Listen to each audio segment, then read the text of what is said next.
It's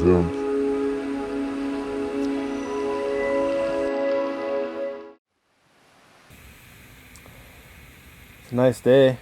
It's supposed to be real hot later. Yeah, when I was down at 100 degrees in Salt Lake, when I was down at Tiffany's, and when I was down in Provo, I'd sit there and I'd picture myself at a better place.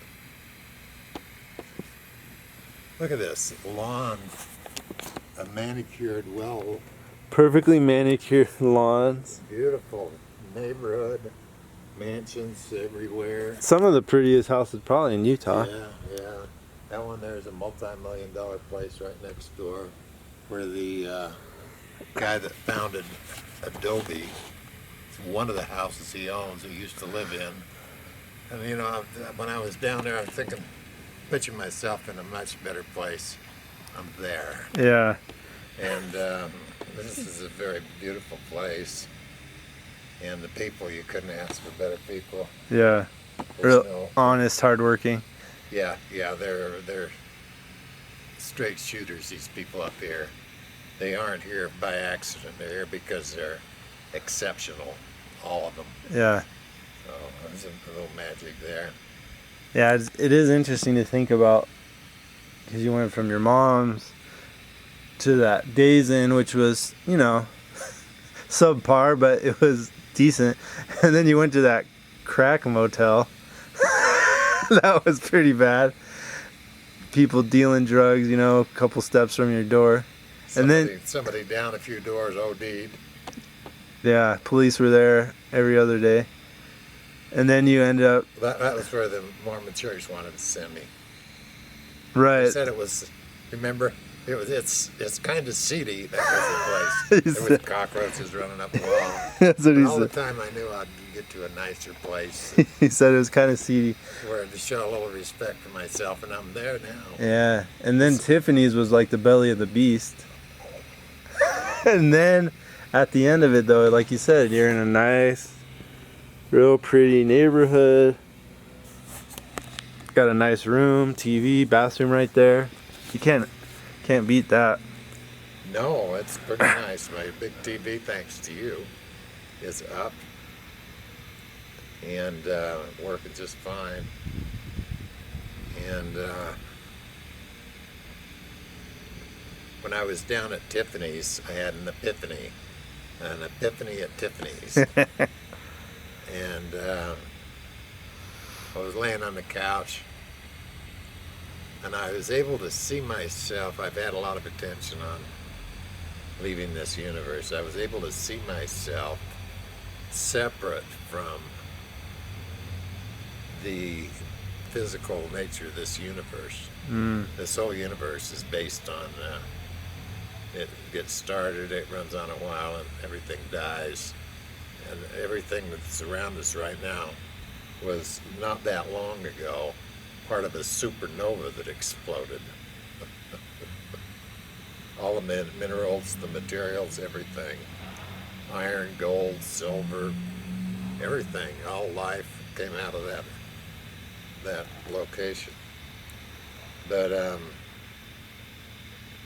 sometimes we forget that these are all star seeds all around us.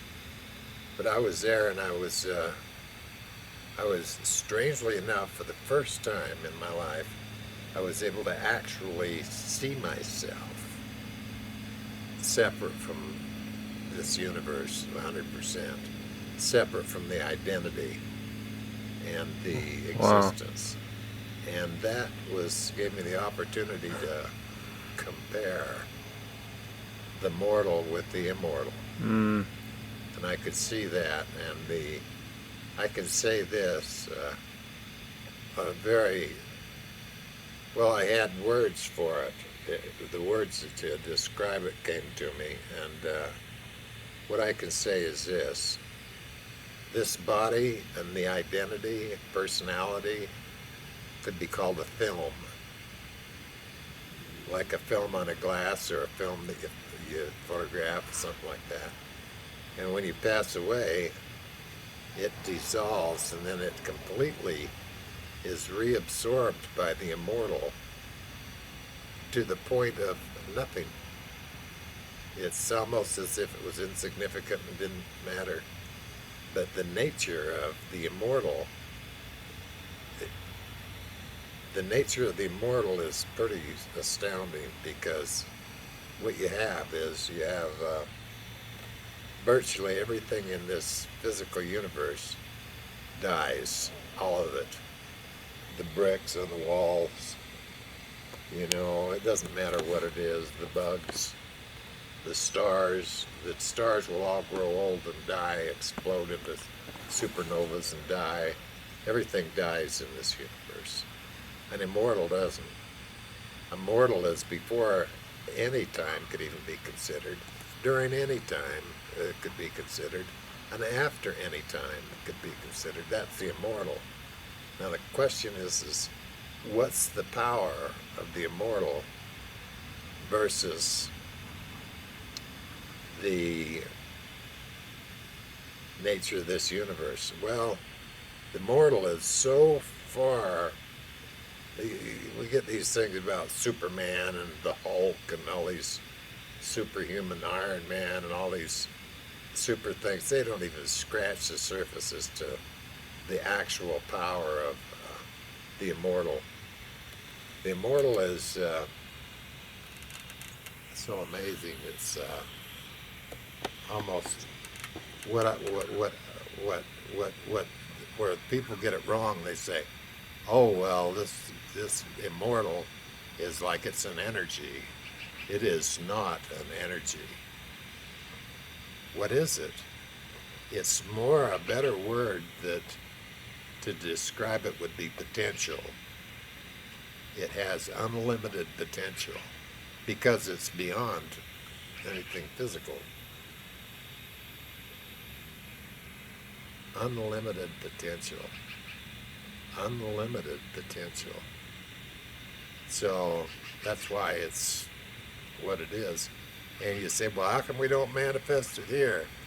Well, apparently the game is that we don't.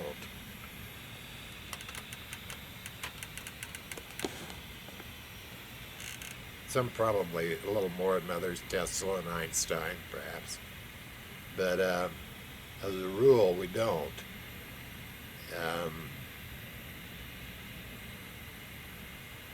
And that's to attest to the insignificance of it on one hand, but it's rather than call it an energy, this immortal, it's better to call it a potentiality perhaps, and that presence, that immortal presence of potential defines what it is versus an energy. It's not an energy in any way. It's a potential, and that potential has presence. So it can be perceived. We can see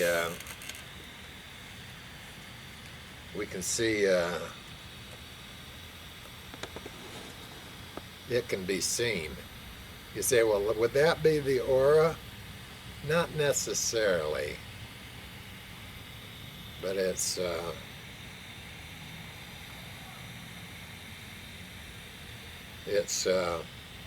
definitely has presence, phenomenal potentiality, and it's really truly amazing any way you look at it.